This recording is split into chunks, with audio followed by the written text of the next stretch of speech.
Hey everybody, Damon What If here, back for another video, and this one's going to be a little bit different, as you can tell, because you can see me, number one, and number two, that this is going to be not a What If video, but more of a discussion video about the latest Dragon Ball Daima trailer that has just released. Now, when Daima was initially revealed to the public, the perception of the timeline kinda got wrapped up in everybody's heads on where it took place, because there were so many discussions on if it took place after Super, or if it took place after Z. And at what time after Z? End of Boo Z, or end of Z? End of Z. And so it just got into a huge debate, and I'm obsessed with timelines, if you can't tell, when I made that Marvel timeline a couple of years ago, and I wanted to make a Dragon Ball timeline, but a bunch of other people have, so. But I'm obsessed with timelines, so when the whole debate of where Daima took place started coming up, I was looking into it too, because I love looking into that kind of stuff. And especially with this latest trailer, I really think that we've got a lot of pieces to place where Daima takes place in the timeline. Of course, when the first trailer came out, we got to see everybody's younger designs, and of course here we get to see further everybody's younger designs, right here, especially a very young Master Roshi. But what I wanted to focus in on, if I can pause correctly, this we'll get into later too, is Goten and Trunks' age. Now, currently in the place where we are with Dragon Ball Super Superhero, Goten and Trunks have finally, after all these years, reached teenagehood. And unfortunately, that is being taken away from us again, as they are being turned back into babies. RIP teenage Goten and Trunks, we finally got there, and then they just had to take it away from us once again. Here, obviously, in Daima, they're going to be very young babies. And with Goten's hair especially here, as you can see that it's still the Goku style that it was, meaning it was end of Buu Saga Goten that was turned into a child. And that's just the first smallest evidence that we have that it's after Buu Saga. The rest of it is that most of this trailer, for when they show past events, it's only the Buu Saga.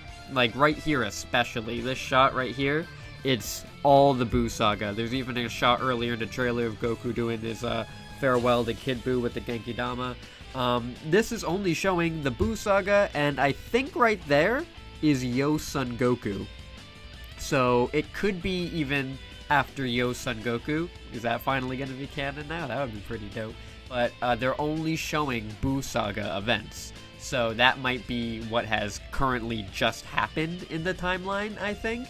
So this could happen, like, I don't know, a few days, weeks, year or two after the Buu Saga. I don't know, it's just crazy to me that they just keep placing all these events in the 10-year gap between the end of Z and the Buu Saga. It's just crazy how we just keep finding all these things to shove together, and this makes that one moment at the end of Z crazier when Bulma's like, oh, Goku, we haven't seen you in 5 years, where it's like, you guys talk all the time. What are you talking about? But yeah, this right here is just a lot of evidence that the Battle of Gods hasn't happened yet, and further on, because I think that the main villains, which I'm pretty sure are going to be Makaioshin, a Makaioshin most likely right here as well, which are the evil Supreme Kais, I guess, which is something that was revealed in a Daizenshuu freaking decades ago. This right here, of course, is what I think is the main Makaioshin of the show. And the main villain, alongside the other little dude.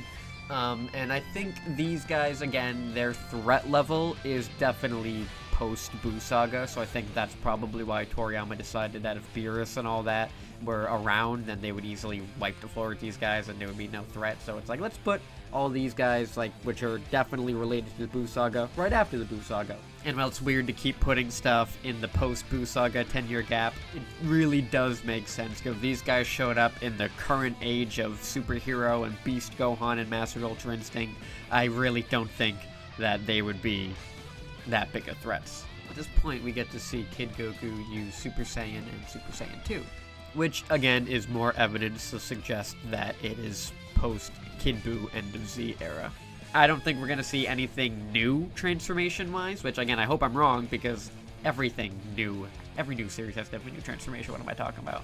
But I don't know if we'll see anything brand new for our characters if they really want to make it canon to Super.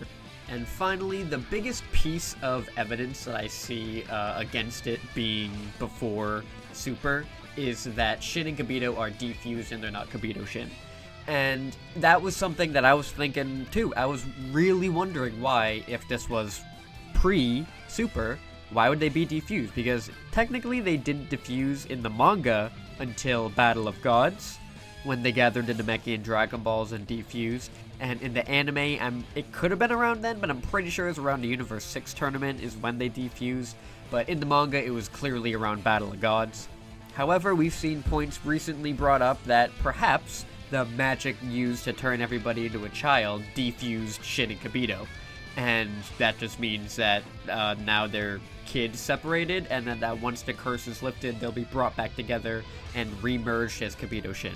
Which is a really weird explanation for that, I guess. So they defuse, refuse, they're like, oh yeah, we didn't really like being fused, and then summon the Shenron, and then dip out, which, I mean, I guess makes sense when I say it like that, especially when GT just kept him as Kibito Shin for literally the rest of his life, so maybe that's just messing me up because GT did it, but it does make sense, I guess.